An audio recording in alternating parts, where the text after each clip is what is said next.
You know, I've been thinking more and more lately that I really would like a partner in crime.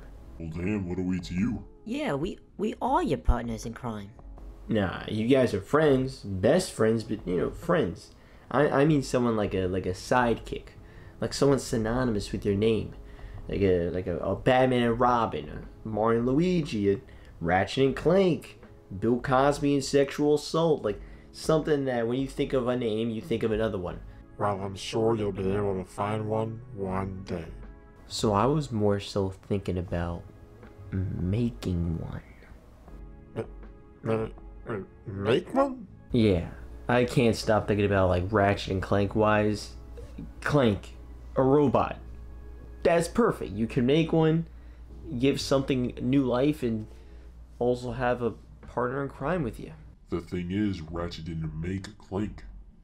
So if you were to make a robot and have it be your partner, you'd be just forcing it into life in a partnership. Sure, I wouldn't force it, but maybe the robot would want that. Huh, well, what would it look like? Man, I am way ahead of you.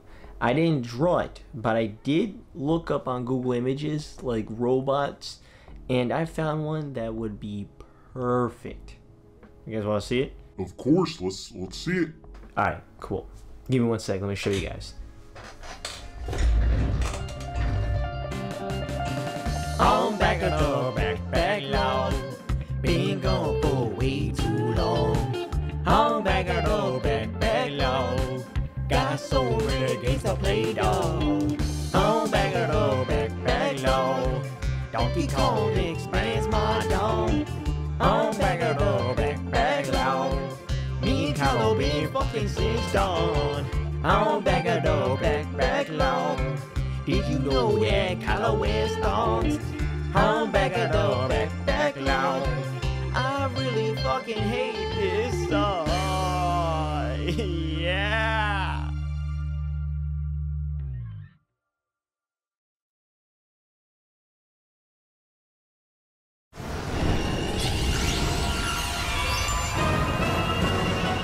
What is up, guys? It is Robert of Gaming with Me, and welcome to a brand new season of Back at the Backlog, the series where we take a look at the games that I recently beat off my backlog. Today's episode is on the game Ratchet Clank Future: Quest for Booty.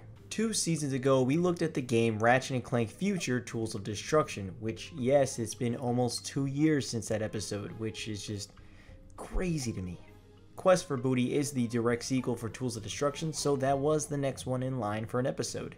As for my history with the Ratchet & Clank franchise, nothing much more has changed. I've picked up Ratchet & Clank Size Matters, Ratchet & Clank All for One, which at the time I was writing the script, I've been playing with my stepdad and it's okay so far, and then finally Ratchet & Clank Into the Nexus. There's even been a brand new title for the PlayStation 5 that was announced and released since the last Ratchet episode, called Ratchet & Clank Rift Apart. I hope it's awesome. Haven't played it one day, not as an episode, but there's just a lot of current games that have been releasing so far this year. Ratchet & Clank Future: Quest for Booty was released on August 21st, 2008 in the US. It was developed by Insomniac Games and published by Sony Computer Entertainment. This copy was actually imported as the game was never physically released in the US. Why? Well, I guess they felt it wasn't substantial enough to release a physical of the game, as it is pretty short. It even says on the cover, a Ratchet & Clank mini adventure. In fact, this game at launch was marked at $15. Yes, a brand new Ratchet & Clank game was released at $15. Short or not, that's crazy. Big difference when Rift Apart is marked at $70. Sony is taking advantage of that graphics hype. I guess I don't blame them. Anyway, is Quest for Booty a good sequel even with its shorter length? Well, let's talk about it. Let's talk about the story first. At the end of Tools of Destruction, Clank was kidnapped by these alien-like creatures named Zoni, and Quest for Booty has Ratchet trying to find Clank's booty. I had to say it. Quest for Booty? A lot of these Ratchet & Clank titles are just sexual innuendos, which is pretty funny. But man, Quest for Booty? As in butt? As in cheeks? As in ass? As in anus? As in asshole? As in fuckhole? Alright, let me stop. Makes you think that if they made it a pirate theme just so they can name it that. To be honest, I would not be surprised. I can't say I blame them. It's the only way to stick the word booty into a title. Ratchet and his good friend Talwan find out that a pirate named Darkwater just may have the key to the Zoni dimension, and with that, the quest begins. Visually, this game looks really good. Character models, environments, animations, it's all really nice looking, as with really any Ratchet & Clank game, and the pirate theme of this whole game makes it feel unique from other games in the franchise. I really like this whole pirate theme setup. Hunting down Darkwater, following a map to different areas and cutscenes with funny narration, and hopping aboard flying pirate ships, it's all really well done in terms of theming the adventure. There is something missing in this game though, and that is of course Clank. Despite the title, Clank isn't seen throughout the journey, so you are missing the conversations between Ratchet and Clank, and to me that is one of the franchise's charms. Ratchet and Clank have a great dynamic duo chemistry, and well, it just doesn't exist in this entry. At the end of the day though, I do really like Ratchet.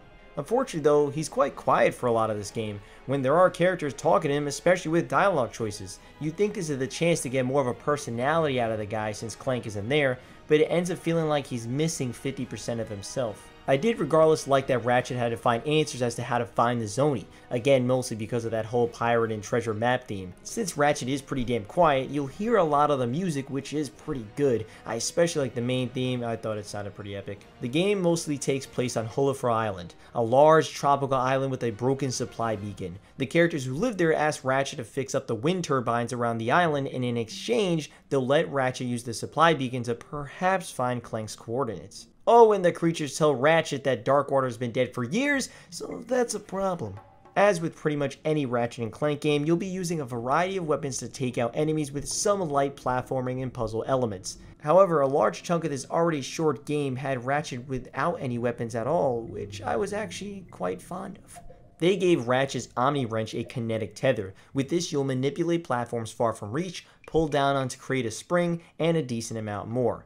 It gave the wrench more abilities than just hitting and bashing things, which is really nice. I would have liked to see them go more out there with puzzles for the wrench though, but perhaps they'll do that in the next one. As for the combat, it is exactly Ratchet & Clank. Variety of weapons to choose from that feel and do different things, jumping from side to side to avoid enemy shots, and also strafing, which I had to get adjusted to again.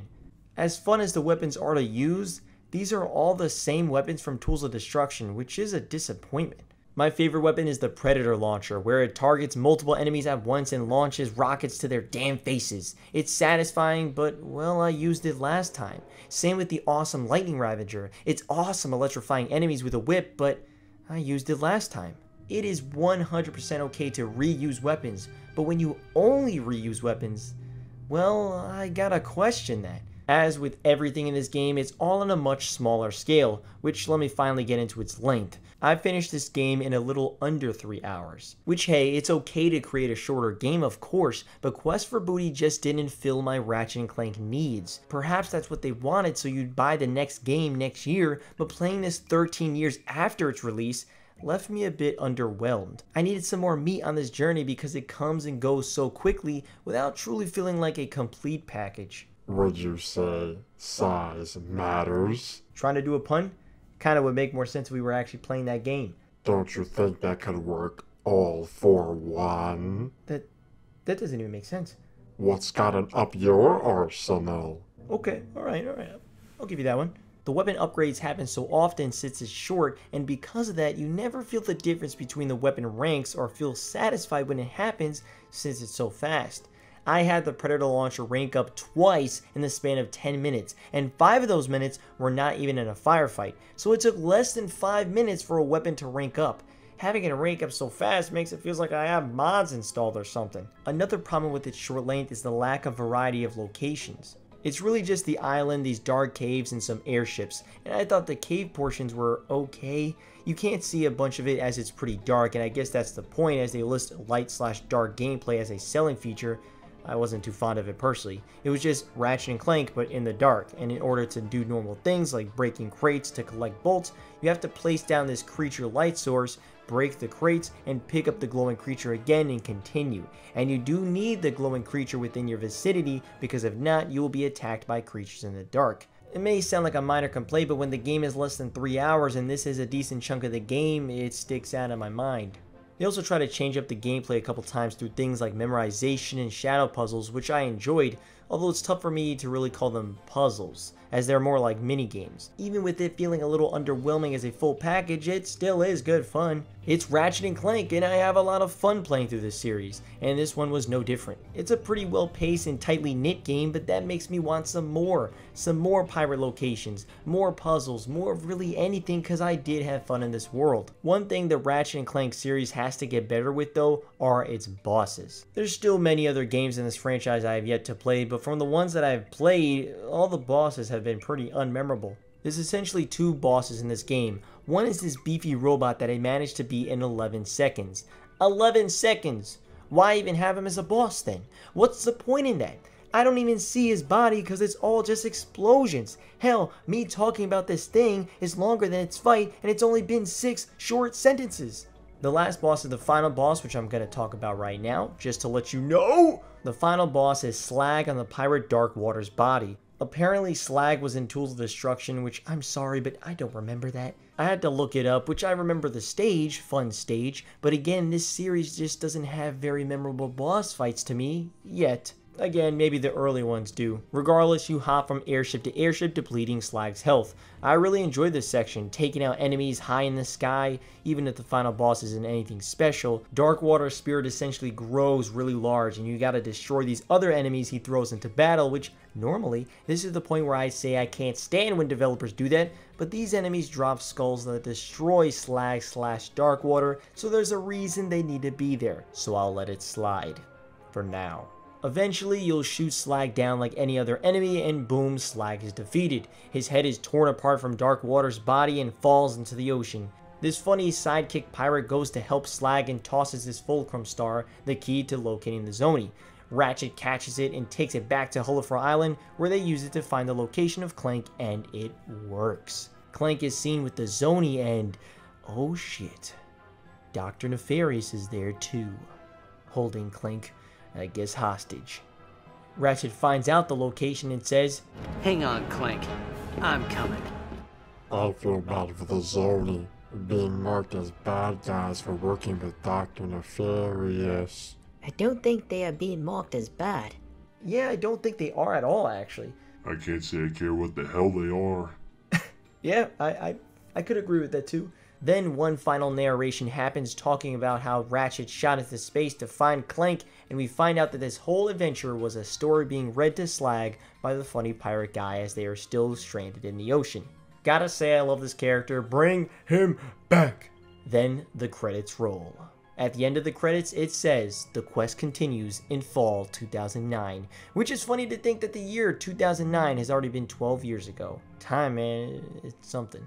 That fall 2009 title turned out to be Ratchet & Clank Future: A Crack in Time, a game that will be in episode one day, which I do look forward to playing. That was Ratchet & Clank Future: Quest for Booty. I had fun with the game, but my fun was limited by its limited runtime. Overall, I'm going to give Ratchet & Clank Future: Quest for Booty a, they literally named it Quest for Ass. It's good because of that alone.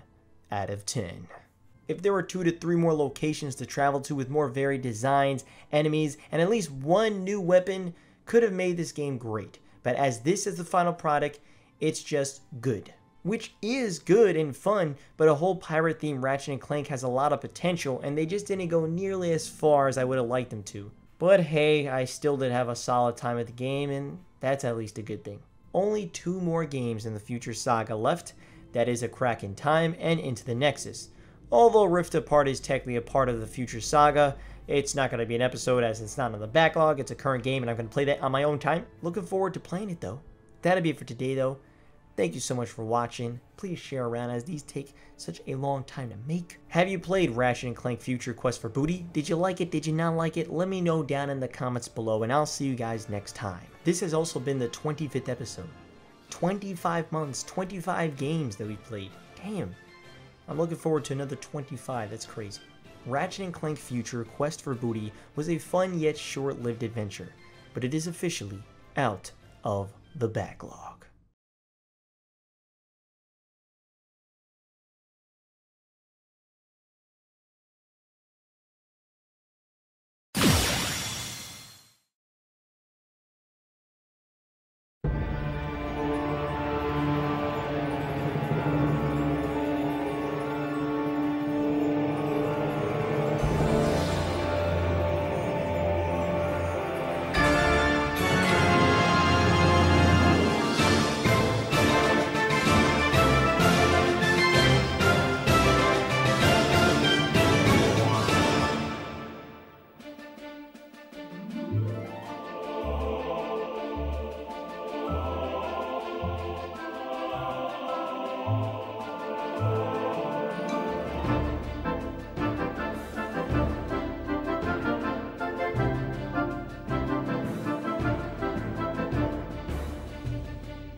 Alright, you guys ready to see what the robot looks like? Uh-huh. Yep.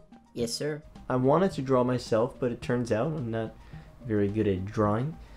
But I looked up on Google, and this model that I found is pretty accurate to what I was thinking, so here it goes. Check it out. What?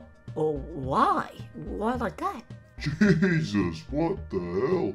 Holy shit, I wasn't expecting that. What? You guys don't think this looks good? This looks great! No, it looks good. It just looks too good. Well, when you said partner, I didn't think you meant a sex robot. What? No, I don't want a sex robot. Says the guy who's literally showing us a photo of a sex robot. The person who even made that model called it sexy robot back, bruv. Do you think anyone put in this world doesn't want to be considered sexy? Bro, I would fucking kill to look like that. You want to look like that. Huge assets and all. Well, imagine that, but like a more, I don't know, the six-pack abs Ryan Gosling style. That's what I'm talking about. So this truly isn't something you're just trying to plow. No, if anything, maybe just make love. Bro! Alright, you know, I'm not glad I didn't hear that. Even if technology was up to par with your crazy idea, you wouldn't even have enough money to fund one ass cheek. If you guys pitch in, I'll let you guys take a turn. Taking turns, what the frick? Look, I'm sure Bill Gates probably has a whole closet full of them. But no, us, we're not gonna see one in our lives. Which is why I'm just gonna save a little bit at a time. We do these episodes till the day we die. We'll maybe get to the point where we could fund a robot. Look, I don't want to hear about this robot ever again. Just tell me what the next month's game is so I can leave. Actually, funny enough, the next game does kind of have to do with machinery and the future and technology and stuff, which is this.